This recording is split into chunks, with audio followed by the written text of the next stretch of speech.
This week's episode is brought to you by Tabletop Backer Party on Facebook, which is the largest board game crowdfunding group on this side of the internet.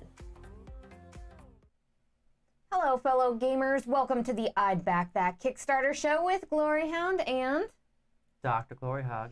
Today we're going to be talking about 4 lovely Kickstarters, and I just want to say hello to all of you in chat today. We are super lively with our comments, so make sure to comment and, chip in on these Kickstarters. Tell us what you think. Yeah, chip in on these Kickstarters. We can't pay for them ourselves. Chip in. Hello, Nick, or Header, chirp in. and Battlecry. How are you guys doing today? So, Dr. Gloryhoundd, are you ready to talk about all these Kickstarters today? Oh, yeah. Oh, yeah? Yeah, today's been a weird day, so I'm off today. It's been really weird. I got woken up by my brother saying, hey, I think someone's breaking into my house. Will you go check it out?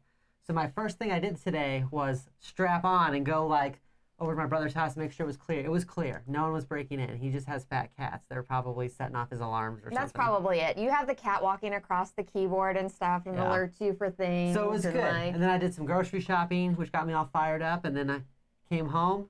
I'm so glad you're fired up Let's today. do this. I'm ready. Also, if you're new to our channel, make sure to like and subscribe because we talk about Kickstarters all week. We play Kickstarters and we do the show. We do this little show. It's just a little thing. It's a little thing. I don't know what she's doing right now. All right. So first up, we have Mantis Falls. Mantis Falls is from Distant Rabbit Games. This is for my gosh. This is for 2 to 3 players. It's going to last about 60 to 30 minutes. In this game, players are going to be like little detectives running around, kind of, except you don't know. 60 to 30 minutes? 60 to 90 minutes. Did I say 60 to 30? Yeah, I was very confused. No. So this is all about a hidden traitor, but it has my favorite hidden traitor mechanic where you may or may not have a hidden traitor. So you're just super mistrustful of the people playing this game the entire time, but you don't know if you're actually should be mistrustful or not. So, okay, let me kind of explain the idea behind this game, right? Because I'm excited about this one. Okay. It's like the 1940s. You're in a mob-controlled town, right? Yes. And you see something you shouldn't have seen. And I'm assuming that, somebody else was nearby and they also see it, right? So you join up with this other person to get the heck out of there because you're like, we need to get out of here. We shouldn't have seen that thing. I don't know if you saw somebody doing I don't know if somebody was doing some prohibition stuff or you saw someone get murdered or something, but you saw something you were not supposed to see. So you're like, let's get out of here. But you don't know that other person. The other person's a stranger. So they could be just like you, just at the wrong place at the wrong time, or they could specifically be there, saw that you saw something and decide to go back with you so that they can knock you off at the right time. So you're going on these back streets alone with this other person that you do not know, trying to get basically out of the area, and they could either, like I said, be also just an innocent witness, or they could actually be an assassin, working for the mob. That's just yeah, that's crazy that we saw that, right? Get on your knees. It could get intense. That's my favorite part of this is the fact that, I just love something about not knowing for sure if there's a traitor in a game. Yeah. Usually, if you know there's a traitor in a game, you could pretty much deduce who it is. I'm pretty decent at reading people's facial expressions and stuff. There's nothing like opening your eyes during one of those games immediately, and you look around the room and you're like, I know it's you. You're the traitor. The person's like, what? Oh God, I'm not a traitor. It's always easy because she always acts shady. So no matter what, I always say she's the traitor and get everyone against her. And then find out later sometimes she is, sometimes she isn't. But either way, I win. But this is so much fun. And this is for, 2 to 3 players. You should not be able to play a social deduction game like this at that amount. So I really enjoy that. And the aesthetics of the card art and everything looks really cool. It's all very black and white. And everything's very mysterious and dark roads. And I could just picture walking around this rainy road. You're all dressed up in a suit because people wore suits then. Walking along, you're a business salesman, right? You sell stuff door to door, and you run across some lady, and you're like, oh, what's going on? You're like, did you see that too? And she's like, yeah. And you're like, all right. You start walking back together. You're like, let's get out of here. And next thing you know, she's like, ha, I'm with the mob, see? And she gets you. I'm assuming that's what would happen. Is that how it goes, right? See? Battlecry is trying to figure out who the traitor is in chat right now, and you are spoilers, a traitor. it's me. So you are a traitor of goods that could also be a traitor of humanity. Oh. You could be both. So a traitor of goods and then also... A traitor to mankind. You always wait to get paid first, though. FYI, Yeah. you always wait to get paid Always, first. always. So it's cool. You're like running away with some, like I said, like some random person that you just ran across, and then you just don't know if they're also there to help you or not. And you're going against these events like together. So it's cooperative as far as something happens and someone might need to take a wound or something, and you're just debating like who would be better suited for it, but you should never take these know. wounds, Dr. Gloryhound. It's weird that you keep doing that. Maybe you're the traitor. I don't know. I mean, It's a little suspicious the way you never get hurt, and I always do. The other game that you can play at a really low player count that has like the hidden traitor sort of aspects and stuff is like a 1 week werewolf. And I really, really liked that game because you could play those traitor mechanics at such a small player count. Because also, right now, it's fantastic having a game that has a low player count where you're able to play that. But most of our games are played at 2 to 3 players because there's 2 to 3 people in our house. So if 4 people are playing, we have to wonder who broke in. If it's a 4-player game, and then you're like, hey, why don't you come play Lords of Waterdeep with us? You witnessed that murder. Do you want to play a game with us? That's essentially what happens. That's what happens in this game. So I'm super excited about that because we actually have probably like 3 or 4 games that are sitting around right now that we want to play, but they're unplayed because they're 3-player or more, and some games just don't work, with a 10-year-old. We don't want to bust out with some of these really in-depth games necessarily. But yeah, I think this one is, I don't know, I'm just stupid excited about it. Like, I don't know how this hasn't gotten, like, talked about more. I can see why people would miss it because it almost looks like it could be like an RPG or something if you're just scanning quickly. Mm-hmm. But since I'm going into all of these things, I saw this and I was like, yeah, list. Add it to the list. I even bold and underline this one as like, please make this be one of the ones. Petter really likes the aesthetics of this game, and I agree with you, Petter. The whole look of this game fits what it is perfectly. I really like how it takes you back in time with that, and you have like that sort of newspaper feel with everything, the typewriter sort of font and everything with it. They're weeples. Like, because, they're weeples because they're wet meeples, because they have umbrellas. The meeples? They're called weeples. No. Because they're wet. They're wet meeples. Weeples. Games of Fire says, I'm surprised there's not much buzz for this. Me too. That's what I'm saying. And I'm going to tell you it's because it's new. It's a first created. Yes, that's exactly it. Because this is a first-time creator, first off. So we are literally, if you get in on this game, you are the ground floor of their fan base, right? Like, you'll be the ones who'll be like, oh, I remember when Distant Rabbit Games put out their first game.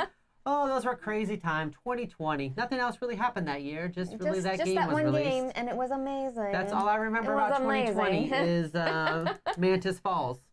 Battle Cry says, you will play this or you are grounded. That's how some of those conversations do, though. We've done that once or twice. No, we try not to force it because then it never works out. Like, we actually, when we set up Chai, I was like, hey, you want to play Chai? It's like, yeah. And then wandered off while we were reading the rule book, which if you've played Chai, the rule book is like 3-4 pages tops. Yeah, 3 pages. And wandered off, and I was like, all right, so we just started playing without them. They're not playing Chai. They're not interested. Okay. Awkward. No, I'm so down with this game. This game starts at $29. Let's go take a look here. Is it just the $29? It is $29 because that's retailer access. All right, and then and the 32 is the retailer access. Okay. This, like, I know we've said this before, but this is what Kickstarter's for, right? First time creator, 100%. Small box game, $30. I mean, that's a trip to Chipotle. Like, I'm in on this one for sure. 100% back. Yeah, that's like, I mean, one family trip to Chipotle for sure, but like then that's it. So you have like. We can't discuss every Chipotle order that could be ordered. Listen, you stay at home, you make your rice and beans, and you cut up your lettuce and stuff and put it all together. And then you play this game. That's what you do. And then you have Chipotle. You have homemade Chipotle. I want to know what the deal is with those wooden roses in there, too. Like, am I going to just be like, here, take this wooden rose, and then you smell it, and I'm like, ha-ha, cyanide, and you pass out? What's going on? Well, I mean, don't suspect cyanide now. I think you have to eat cyanide, don't you? Eat this rose. Eat this rose. You can't eat roses. You can't eat roses. You can't eat a rose, though. You can.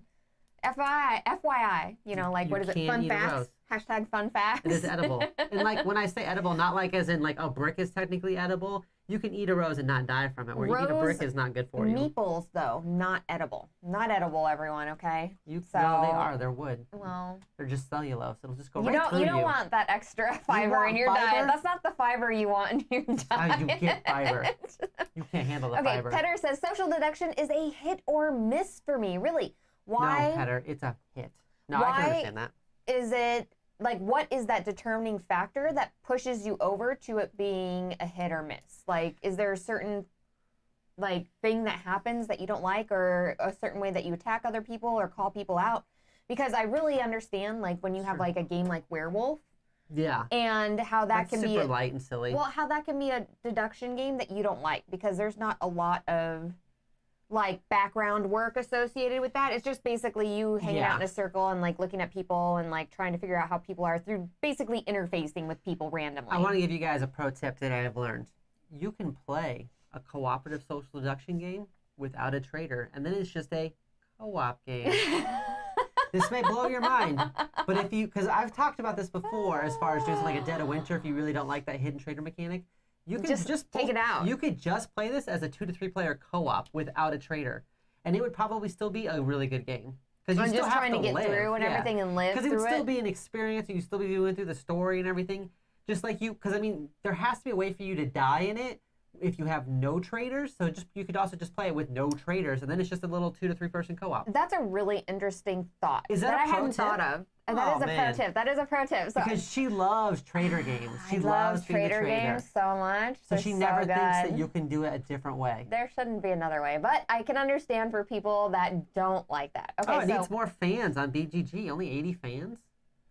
Oh, heck yeah. I'm going to go do that for you. What the heck? On your Okay. account. So, Petter says, there has to be more game to it, so many people are just randomly pointing. Okay, so you don't like the Werewolf, Resistance, Secret Hitler. See, I like Resistance, but that's because we always create stuff. stories with Resistance. Yes, we always make a reason why you're going to do the thing. It makes it, like, so much vastly different whenever you actually talk out what's happening and stuff in that game. When the group wants the mission to happen in the Resistance, because you're going to sneak into the bad guy's house, and you're going to like secretly sew up all of his clothes a little bit tighter so he feels like he's getting fat. Yeah, and then that'll just like demoralize But then when somebody them. says they want to go there to kidnap his dog, then people are like, whoa, dude. You might not be a traitor, but this is too far. Bad. It sounds We're not bad. stealing a dog. That's where the line is.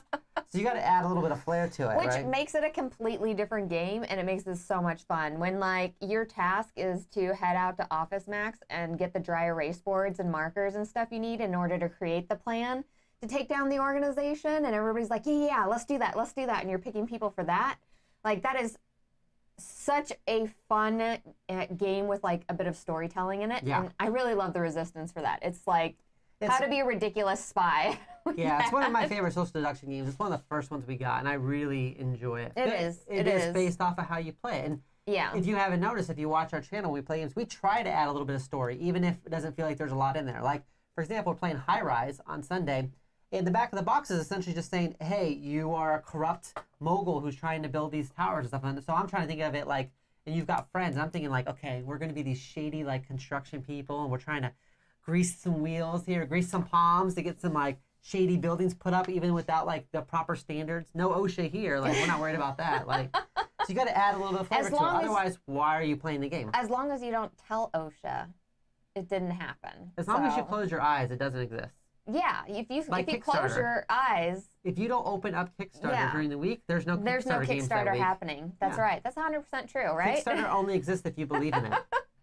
Games of Fire says, my group is so fun to play social deduction games with. I love super fun social deduction game groups because, I don't know, I really enjoy the social deduction aspect when everybody's into it. I really, really do. Yeah, you gotta definitely, and it doesn't work for every group. But like I said, this one would be super easy just to play as a co-op, which is 2 players. And it's in my price range. Like a $30 little box game that has like a lot of story, built within it with what's happening and stuff, and being able to like act that out through your social deduction and stuff, and you're visiting stuff together, and you're trying to work cooperatively together, but you can't necessarily trust that person. This has all the things I love in a deduction game, everyone. This is a try it before you buy it? No, I'm going to say I'd back that. All right, good. What do you guys think in the comments? She refused to tell me before the show which one she was interested in. Yeah, what does everybody think in the comments? Would you back this? I was really hoping she'd like this one. Super surprised this is not more funded. Let me go up and look. I want to see. It is funded, though. It's not doing badly. No, it is funded. It's at 33. But I was surprised because, I don't know. I feel like there should be more, right? Sometimes the smaller games, though, they're only like $30. I guess it is. Hit huge amounts, right? It's only $30, so.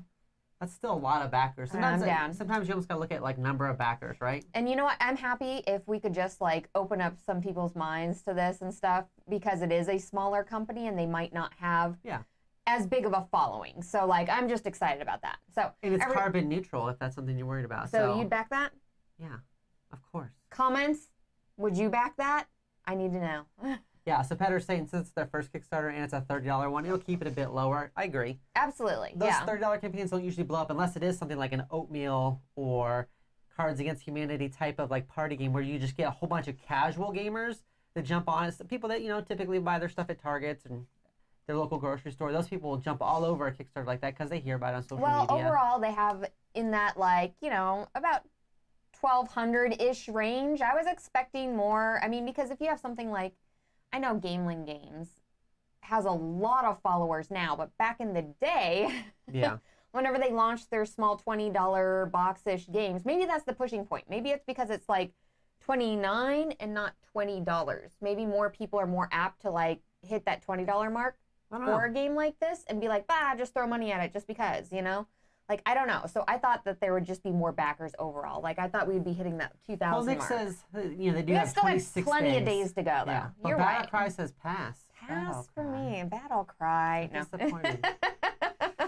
I will say this week has 4 games that I wouldn't be upset playing any of them. I just don't know if they all work for our particular group, but I feel like there should be something here for everybody almost. I think so, too. I think so, too. All right. Next up, we have Rise of the Amazons. That's right. This is by AlcyonCreative. It's by Wonder Woman. Creative. I'm not sure how to pronounce their name, but this is for 1 to 4 players. It's going to last about 60 to 90 minutes.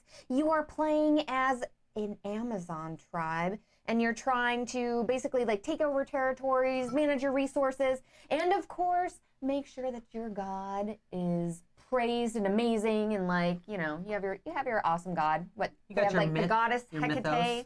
Ares, the god of war behind you. I know like, I saw some lightning bolts getting tossed. You're each in different Amazon of a different tribe, and I'm actually going to pass this video because there's not really anything in that video that is helpful at all with this. So essentially, this is a worker placement, correct? With action points you spend, because Yeah, you've got 10 with some- action points, and then some things will take you more action points than others. So like the different like if you're the warrior type, if you're this type, it might take you more to move or less to move or more to, you know, battle or less to battle than other players. So there is some difference in the player boards. Not everybody can do the exact same things for the exact same cost of action point. And you still got to like make sure your troops are fed as you're going and stuff like that. Right. So it has a little bit of that army management, like you're managing and maintaining your forces and stuff like that. And I think that's really important for the game.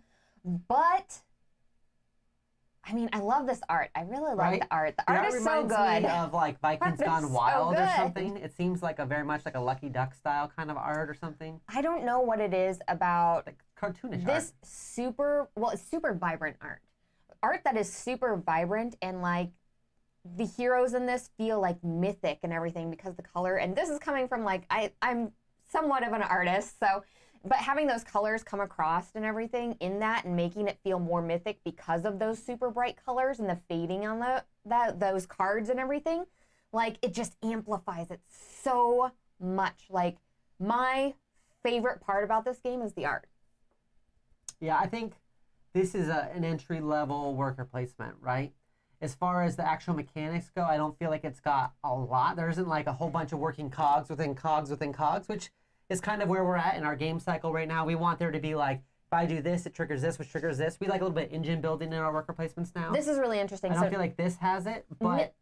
Sorry. No, please. Go Nick ahead. says, I like the art on this game, but not the bust minis. That's really interesting. Why don't you like the bust minis on this? I'm Maybe interested they to just know don't on that. like that they're busts instead of full miniatures. Maybe. I don't know. I'm excited. I'm excited about, I mean, I liked the bust minis because it's very like, I don't know, like the statues, the Roman statues and stuff like that. It's very statuesque, and I like that portion of it. But, so, Petter says 2 for 2 on games with great art. And is this asymmetrical? Oh, thank you. Crashes in noisily, Vincent. That was very noisy, Vincent. I like it. I like it a lot. That's the perfect way to crash in noisily. And thank you so much for supporting our show. We really appreciate you're that. You're going to get a strongly worded cease and desist from Paper Cut. How dare you crash in noisily? You can't crash into the show like that. I think this will do very well in retail if it hits retail. It's not going to retail. Oh, it is not for sure? I believe this was the one that was not going to retail on this. I'm looking. Which is too bad because this is on Tabletopia, so you can try it before. Like I said, I think it's just entry level. I don't think it's super complex, which it doesn't have to be overly complex for me to enjoy it, but I don't think it's complex enough for me to want to play it multiple times in a row, like some of the other more complex worker placements we have. Yeah, Battlecry says it's not. Here's the thing. Here's my problem with it. Okay. It would do really well in retail just because of the art. It would pop off the shelf. It would, right? It would be. And then it the would price stand. too, I think, because it's $40 game. Yes, it's a $40 game. $40 game with art like that, I think would do really well. It would be in like that kind of Vikings Gone Wild, Champions of Midgard, that kind of like pop off the shelf art that makes you want to buy something without really super delving into it. Because I'm almost just a fan of like the Hydra. Yes, the Cerberus. Cyclops. Oh my gosh, it's Oh, Achilles. Serbs. I love Serbs. Okay. So Petter says, this look seems like it should be going to Target. I totally agree with the look and everything, and probably a little bit with the gameplay. It would probably make a fantastic Target-style entry-level game. However, I think what's really hurt this campaign has been their marketing, honestly. Just because you haven't heard of it at all? Here's the thing. So in their entry video is fantastic looking, but it didn't really like show you anything about the game. And I haven't made my way all the way down to the bottom portion here, because here's like the little how to play section. You know, you don't have like any sort of animated thing, and it's not broken up into anything. It's just almost like they pulled it out of like the rule book. Rule book, yeah, exactly. Almost like they just pulled some stuff out of the rule book. I love that it's Tabletopia. When you get down to the reviewers, it's mostly there's written 4 reviews. And it's mostly written reviews too. They're all. And here's like a big thing for, I wish there was more diversity in reviews. That was one thing I noticed going through all of the campaigns today. There was no diversity in any of these reviews. There's some of these people on this that I will just not watch. There was one that was written and that, you know, I like written reviews. I'll go and read that and everything, but I also like seeing things in person and stuff. Right.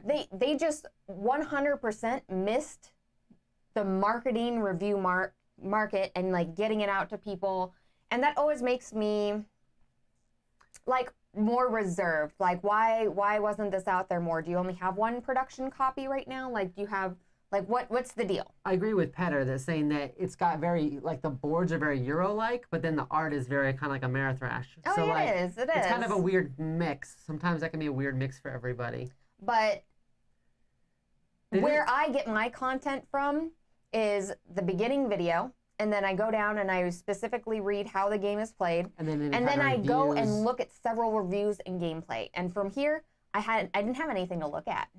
This would have definitely done really well to have somebody just play it, because then you could just see somebody playing it. Through. Well, I don't know if Unfiltered Gamer did a playthrough or not. I don't know. I didn't look. I didn't look at that one.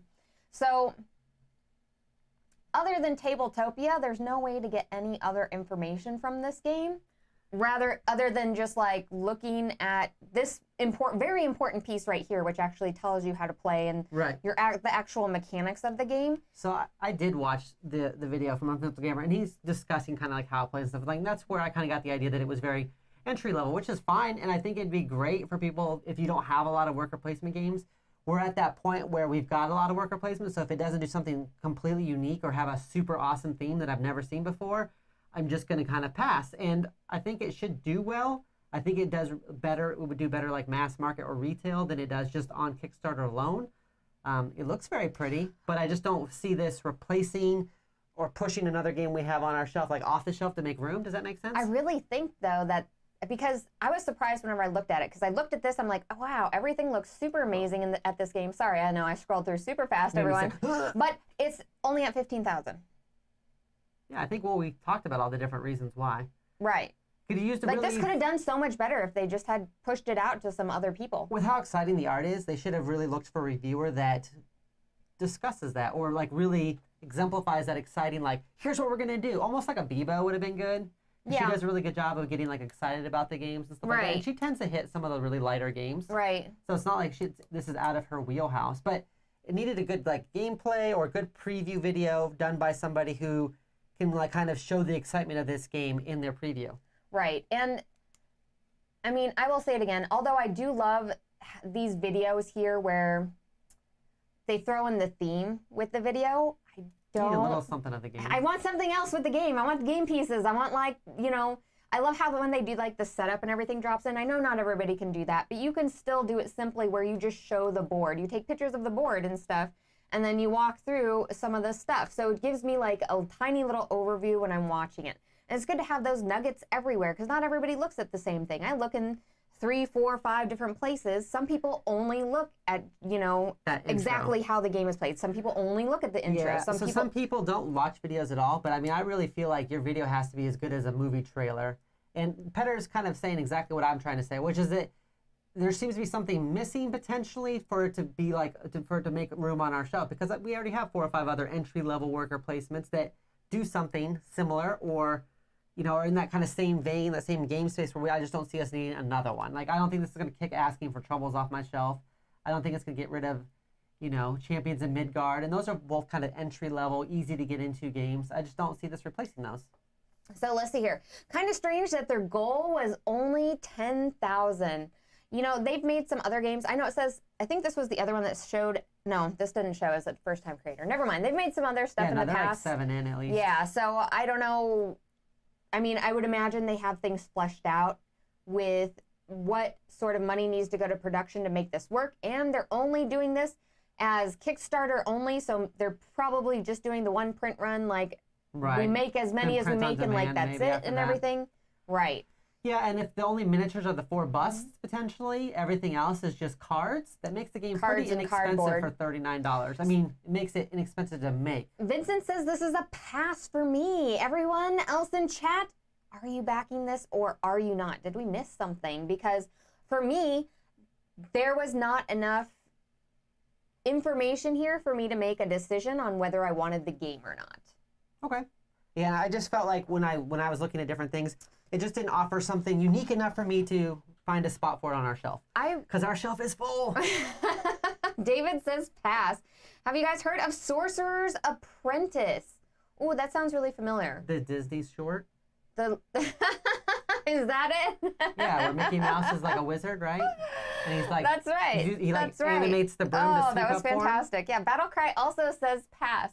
Yeah, which I'm really sad about passing on this because... It looks good, but I don't think this hits the hobby market as much as it hits the entry level. One, I love the fact that it was all Amazons and that you're playing as just specifically female tribes, and I loved that in the game. I loved the art. I loved that it was area controlled. This started, as I was going through this, it was like, oh, this is a hit. And then I went down to get to like the bulk of like the information about the game, and then I was like, wait, I'm missing this part here. Like, I don't have enough information to fulfill this because, like, everything landed on the art, the theming, like what they were bringing to the market with their game. And then when I went to the mechanics, I was like, I don't have enough information, and I won't buy a game that I don't have that mechanic information on where I can see things play through. That's a good point. The art and the theme kind of drew you in, but then the mechanics has to lock it in still, like, right? Super hardcore drew me in. Like, I was ready to back this after I went through and I'm like, oh, Amazon's art's fantastic, area control, these are mechanics I love in this game. Like, I want to be an Amazon and rushing this map and everything and taking people out. That's going to be fantastic.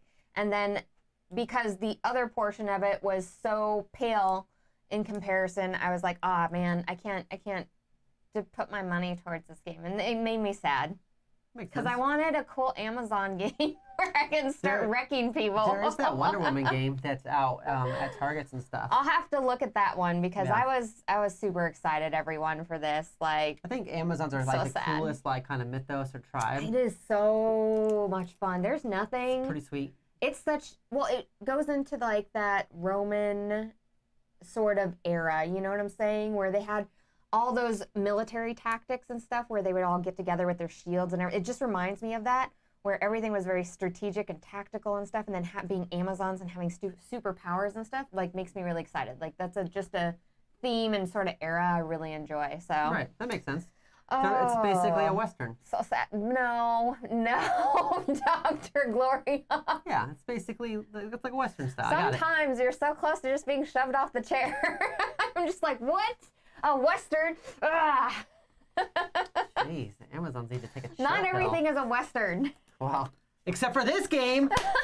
Yes, Westerns and Vikings and a little bit of Pharaohs. Oh my goodness. Oh my goodness. All right, this is Unlikely Heroes. This is by Anecdote Games. This is for 1 to 4 players. It should last about 45 minutes.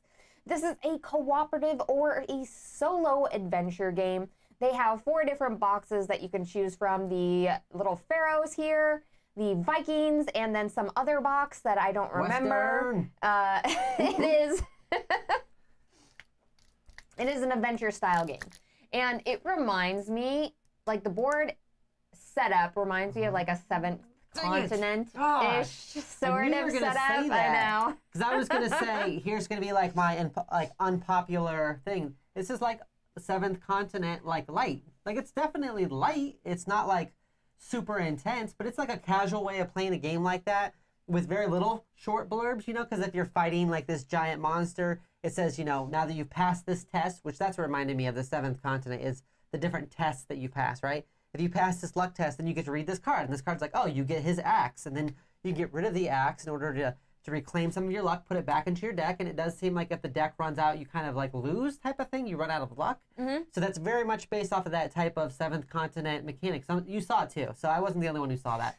But it's super entry level, like, right? You could play this with like your mom. You could play it with. Absolutely. I'm just saying, like, with a casual gamers very easily. With 7th continent, it's got enough going on to it that some people would be like, whoa, this is too much. Yeah, 7th continent gets super intense. You could and step on a porcupine. That could happen, right? Or like a fish could prick you, and you could, like, you know, die in a submarine or something. Where this one, that wouldn't happen, and it's kind of cartoonish art, but it's like an entry-level adventure game. So I think it can work out really well for people with families or that just want a really casual adventure game scenario, kind of like that Ella and Something Shiny one we had looked at was very kind of like entry level. That's right. So this seems like it follows in that same type of space where it's just an entry level one. So we do have Anecdote Games in chat today. Thank you so much for joining us. We really appreciate you being here to answer any questions that we might have as we're doing this live. So although this does say a first created, this is maybe their first Kickstarter, but they do have other games if you go to their website. So you can kind of see that.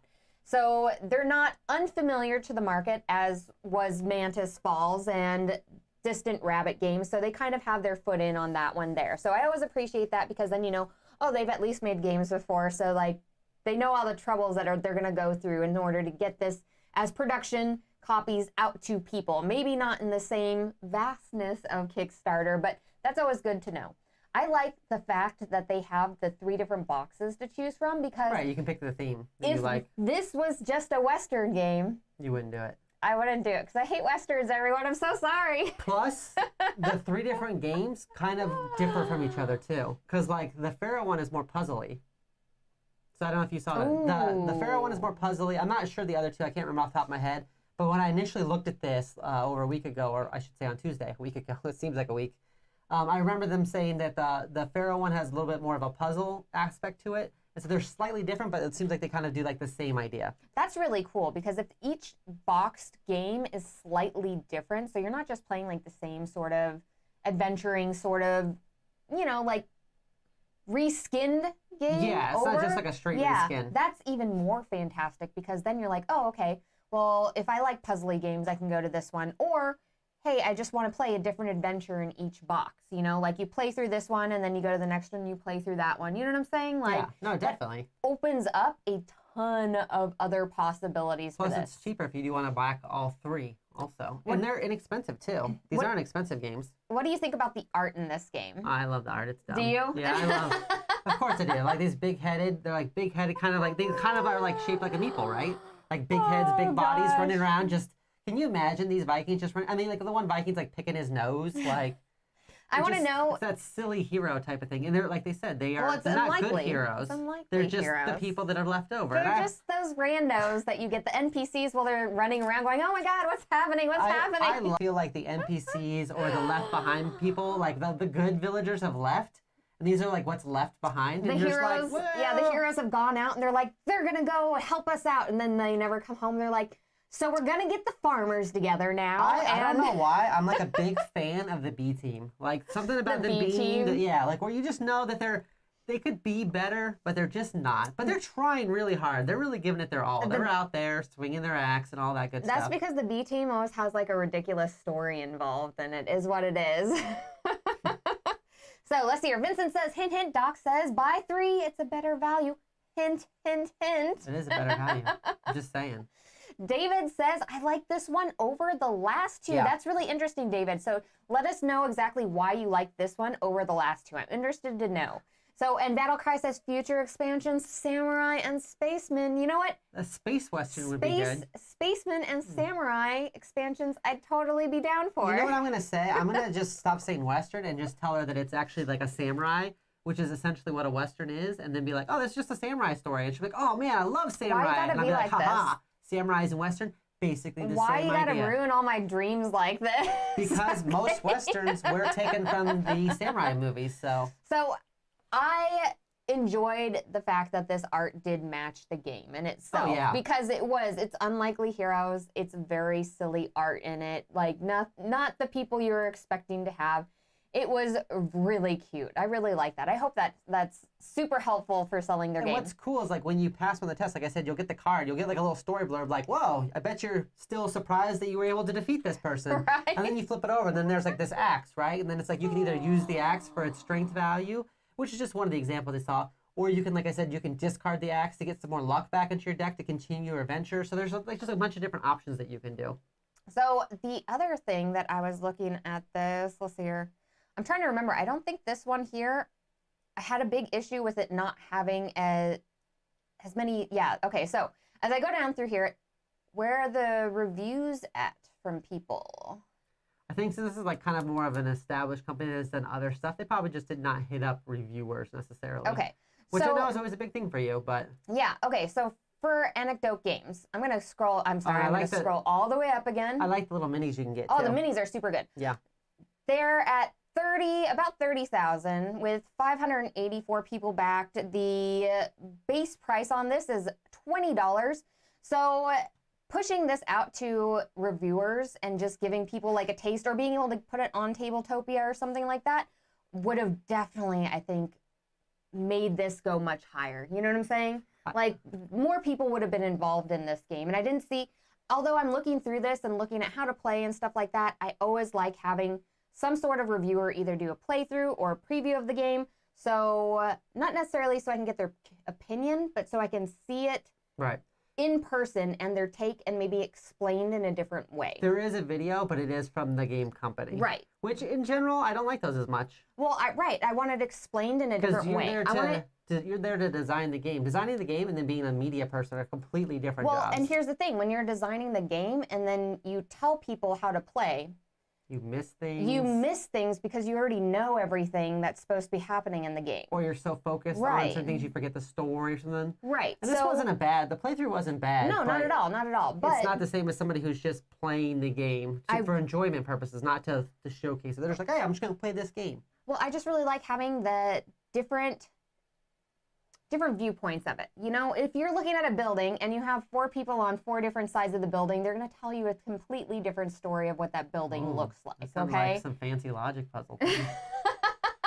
4 people on all 4 different sides of the building. They all see something different. Oh, what kind of building is it? Just having 1, 2, like sending them out to some different people and stuff always helps a campaign, because then I can either get information that is like, where somebody says, oh, okay, this game is easy to play, and then this other person says it's easy to play. Okay, well, 2 out of 3 people say it's easy to play, so it's probably easy to play. Or, you know what I'm saying? You either validate it or you get a new light on something. Yes. We need more people. I want to know more about this crack team that Petter's getting together. So you've heard of the A team, right? With Murdoch and, you've got Face and all that. So the team that Petter's getting together is the B team. So you've got Cannibal instead of Hannibal. You've got yourself, okay, Baracus, Footman, and Ordinary Murdoch. He's just regular Murdoch. He's just Murdoch, but without anything cool. Doesn't even know how to fly. So Dr. He just knows how to drive a stick shift. That's Ordinary Murdoch knows how to drive a stick shift car. That's it. Here, now I want to look at these with a different eye. I would want to post a playthrough of this game. One, definitely. Absolutely. No, and these videos do a great job of kind of taking you through it and everything. I just really like having other people involved in it because, like, what is it? Rado did a playthrough of, what was it? We did it last week. The one I really liked. Intrepid. Oh, Intrepid, okay, right? Yeah. And as I was going through that Kickstarter, I was like, okay, yeah, this is really interesting, really interesting. But just hearing his review on it and hearing what he had to say about it put the game in a completely different light, and it made me think of things in a completely different way. Having Bubba's little blurb on there about working together and stuff completely changed my viewpoint of that game, because I went through looking at the mechanics going, okay, this is dice placement, this is this, and the mechanics do that, and it's cooperative and you work together. But then like having people there to tell you the feeling of the game, or, you know, that the art was going to be different and it's going to look like this and they're really excited about it, gave me different viewpoints. And that's what reviewers are all about, everyone. That's why you watch them at home. Like, because you want all those different ideas that they bring to the table, so you can go, oh man, this game actually does hit my table in the way I want it to, and it's exciting because of these things, not necessarily just looking down the mechanics of the game, you know? Mm-hmm. I'm just saying. Hello, Oriole. End rant. End rant. Woo. Dr. Gloryhoundd, would you back this game? Yeah, I would like to try the Viking one, I think, because I know the Western get hard sell. I want to play the Pharaohs. It's $20, everyone. Yeah, it's pretty inexpensive. $20. What? Like, $20 for an adventure? That's 2 burritos. That's 2 Chipotle burritos. So Antidote Game says that they'll get Rado next time. Rado is definitely good. You know, you should get us. That's what there you go. You know what? We do excellent playthroughs, Antidote Games. No self-promotion there at all. No, not at all. Not at all. Just, but I'm interested in the Viking one. I would like to play through that adventure. It looked really cool. I liked the different people that they were fighting against. Everything just looked like it was interesting. And it seems like it's just a, like I said, more casual, sit back and enjoy adventure game versus something like with 7 content where you're like, oh, can we survive this? Oh, are we going to do that? Oh, can we go back a turn? Oh, should I go over that? This seems just like a more kind of like, let's try to pass these tests. Oh, no, we ran out of luck. And you're not going to be like crying about it. You're going to be like, well, I mean, we sucked anyways. That's what it's like. We weren't even the best. We weren't even good adventurers anyway. If you go into your adventure and you win or lose solely based off of luck, you might not be a good adventurer, right? If your whole plan is, maybe we can luck our way through this adventure, maybe you should sit down. Have a little sit. No, this will be super fantastic. I'm going to back this game. It's $20. We're going to choose one of the sets, probably. I guess we got to pick which one, huh? I'm excited to try it out and play it and everything.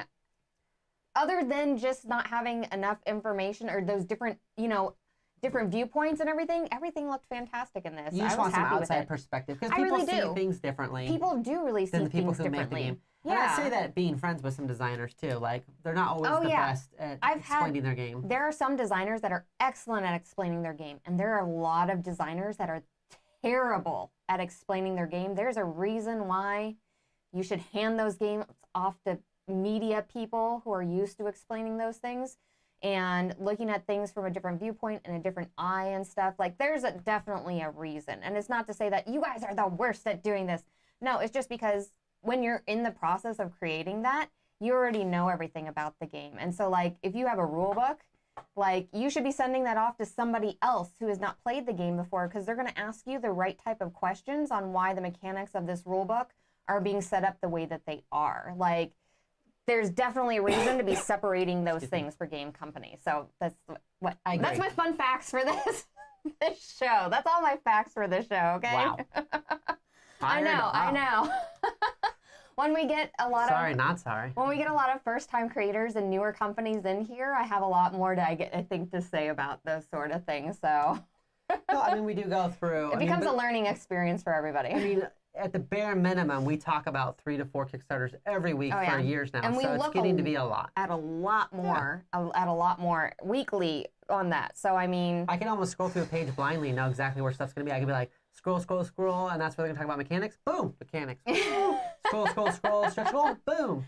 That's true. I didn't think about that. If there's like 52 weeks in the year, and we look at least 4 Kickstarters, not counting the other ones that we look through. 200 plus. Like, that's a lot of Kickstarters we're looking at. And we've been doing this for how many years now?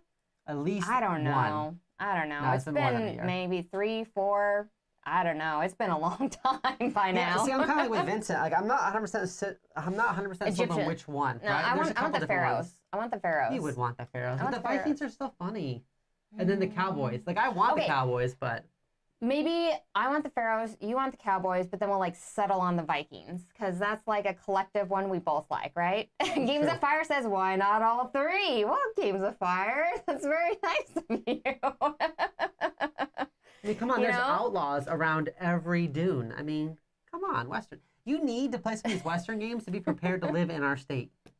This could happen. Wow. You could get in a bank heist or something right here in Arizona, and you're gonna be feeling really dumb that you're like, I don't even know how to do a shootout. I don't even know how, and it's gonna be your own fault. You know what? And thank you so much, Anecdote Games, for coming to our stream and everything and being here with us. Like, we really appreciate it because sometimes we do have questions that get brought up as we're talking about this, or you can add in something like, oh yeah, each box is completely different in this, you know, and you can add that to our community, and we really, really appreciate that. Thank you so much. We really like that. That's very, very helpful. So, Dr. Gloryhoundd, I'm guessing we're backing this game? It sounds like it. We're backing this game. All right. Moving on, everyone. I'm glad that we had like 2 kind of like entry-level games this week. I did too. Because this is probably the most complex game. You know, is this one right here, Sorcerer Endbringer? I bet you this is the most complex one. Whenever Kickstarter was just starting off, everybody was like an entry-level game, and I loved that. I love talking about new people coming to the market with like new ideas and everything. It's so exciting. So that's what Kickstarter was all about.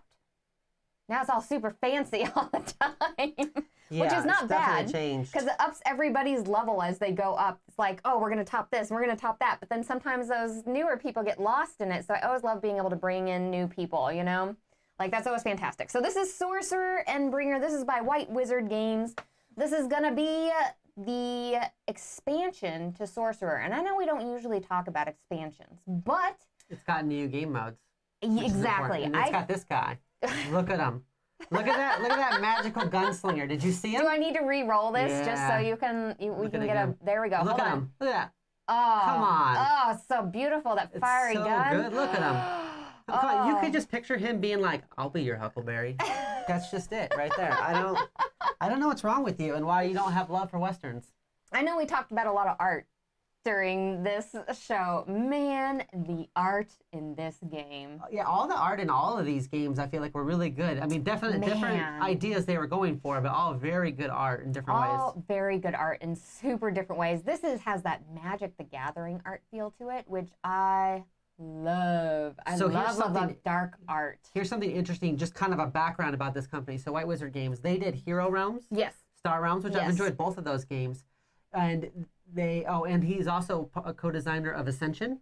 Oh yes, so that's right. That's right. What I didn't realize about Rob is that Rob was heavily into Magic. Like, he ran a game store. He did organized play. He did organized play through Wizards of the Coast, like some of the bigger events and stuff.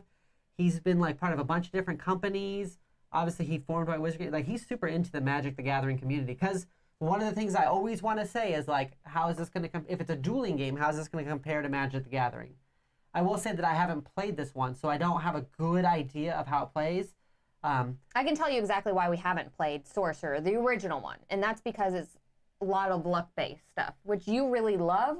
But I usually I wouldn't say love. The difference is, like, I don't cry about it if there's luck. Yes, I do, and I do. I'm I'm a big baby about it. I'm so mad. Oh, I rolled a 1. I never roll a 6. So, boo-hoo. Let me tell you though why Endbringer completely changes my viewpoint and why we're talking about this game, even though it's an expansion. Because Sorcerer Endbringer brings cooperative mode to the gameplay and solo mode. But for me, cooperative mode.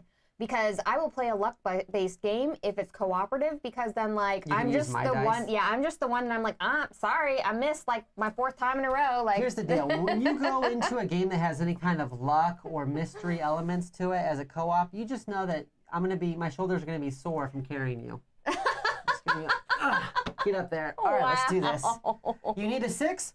Boom, there's your 6, baby. Let's do this. Wow. Yeah, there's a lot. Gosh. Okay, She will definitely be the traitor, even though it is cooperative. That has happened many times. Haha, I'm working with the bad guy. I've had her be a traitor in a game that didn't even have a hidden traitor mechanic. She just was a traitor in the game. She's like, we could have won this, but no, I'm sinking the sub. The traitor is hard. It's wired in on me, you know. It's so much more fun to betray because, like, you're like, ha. Has anyone ever played diplomacy with you?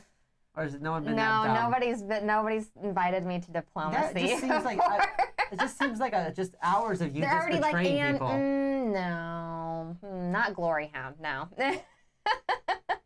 Wow. So David's saying that They agree with Games of Fire because Games of Fire said, thank you for bringing a variety of content, a variety of Kickstarters, right? Not just the biggest and best. Absolutely, absolutely. Some of the hidden gems, too. And then David said, I agree with Games of Fire. Glory has cost me over 65 Kickstarters in the last 14 months. David, wow, sorry, David. not sorry. Yeah, sorry, not sorry. It cost us, too, because I wouldn't even look at Kickstarter if it wasn't for this show, because there are so many games I wouldn't feel the need. I like shopping in person. Kickstarter's my passion. Yes. It is my passion. I prefer going into a store and looking at games and going like, oh, that looks cool, and then looking at the back of it and then buying it. That's how I usually buy games. So we tend to pick up a lot of games whenever we go out to the store. Being part of this Kickstarter show has introduced a lot more games to us, of course. Oh, absolutely. Because every week we're talking about 3 or 4. And then you add in all the social media aspects, which I kind of handle for the Gloryhoundd channel. And so then I get to see all those other ones that people are talking about and hyping up about beforehand. Vincent says, only 65? You're lucky. Games of Fire says, my wallet cries every Friday. I know, right? We were talking about doing the crying wallet emojis. Like, we need some of those for our chat, for real. There needs to be one of like, just of a wallet opening up. And then like, just the little fly. And then it just says, nope. Yeah.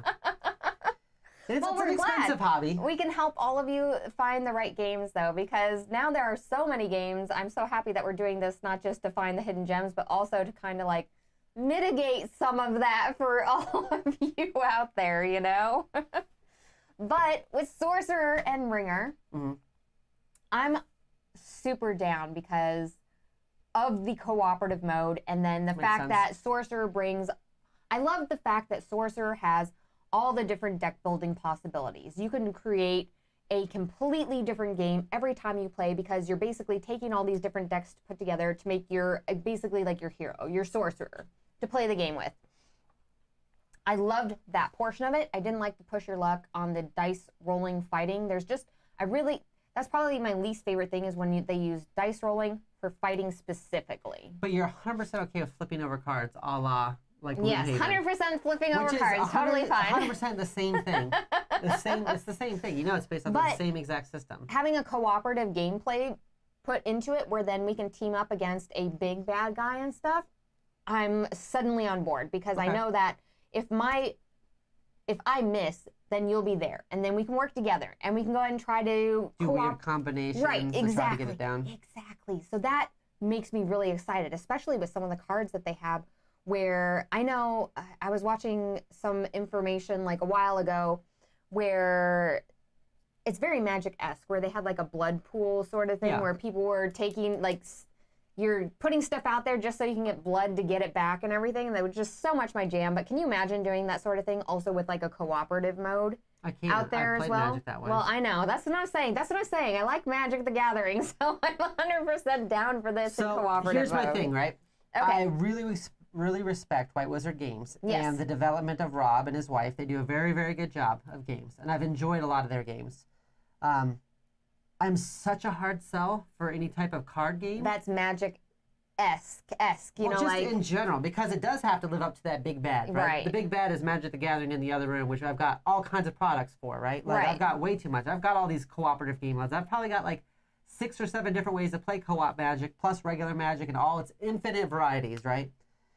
I would have to play this one first because it is kind of expensive just to jump into. Because you're jumping into, we would have to get the base set and then this expansion on top of it, right? So if I already had experience with it, I could see jumping in on the expansion pretty easily because if you're like, okay, well, here's different ways to play a game that you already know and like, 100% in.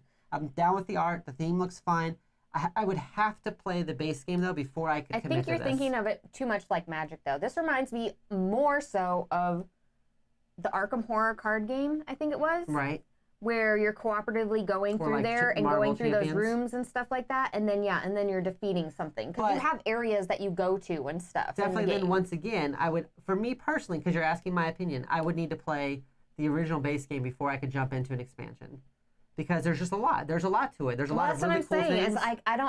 It's I want the characters from the base game, and then I want to move on to the cooperative one right away. That's what I want. I've got to actually see it in action before I could do it personally.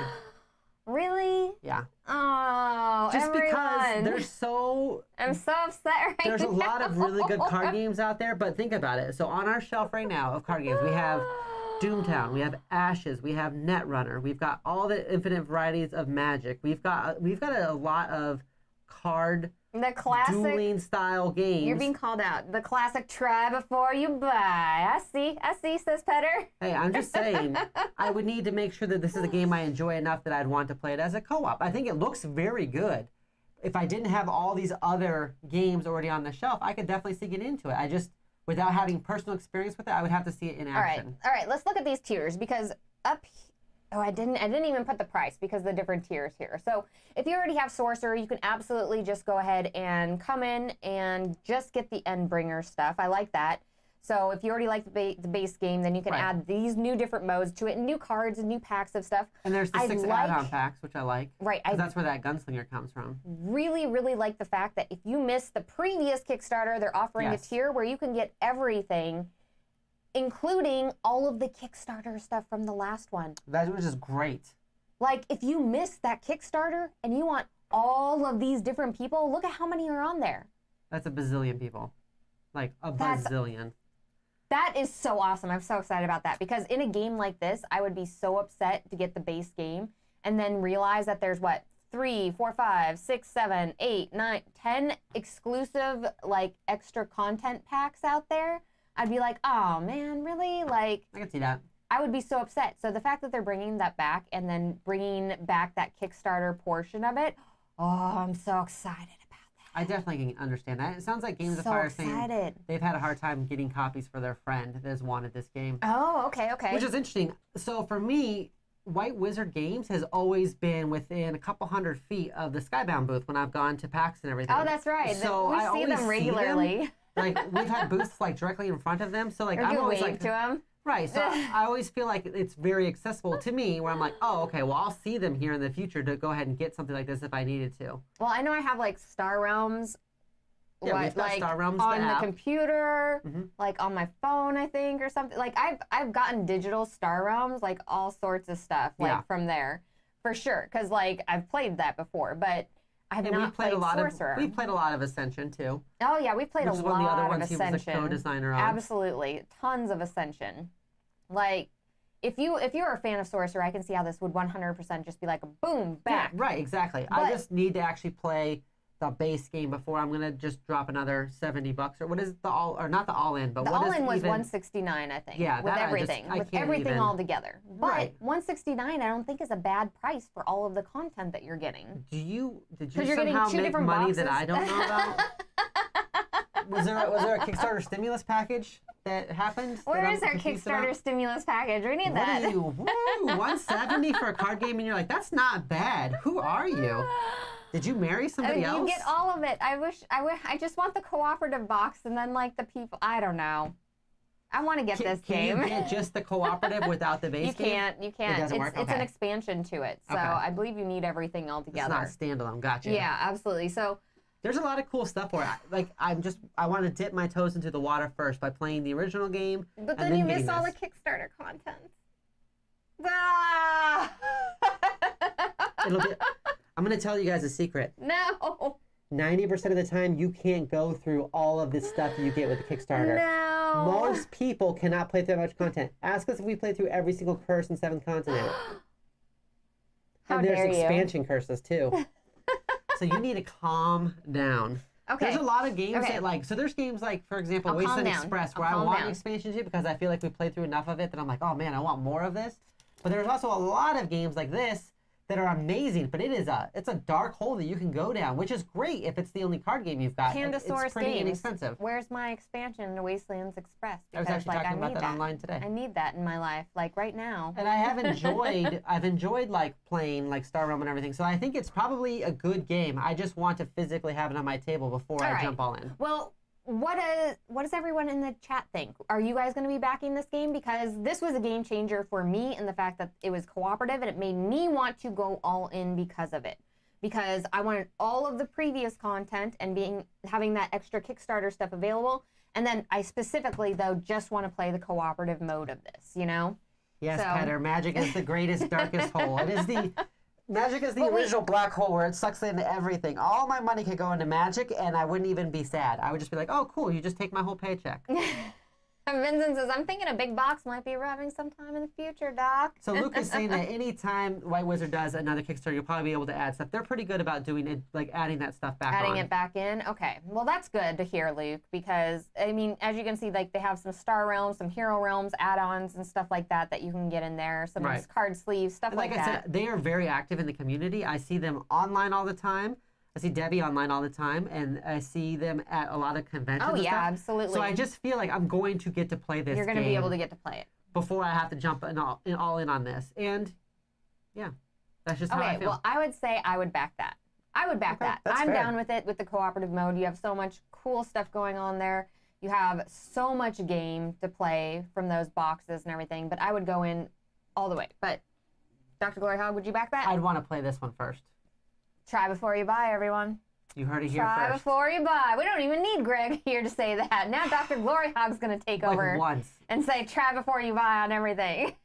On everything? I said I would back 2 games already this week.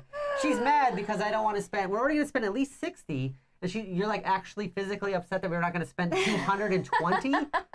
Wow. So Vincent says I'm all over co-op stuff. Does the expansion make the base game co-op? Yes. It should, yes. The expansion makes the base game solo or cooperative gameplay because they're going to be adding in all of these monsters or people like to face off against in that game.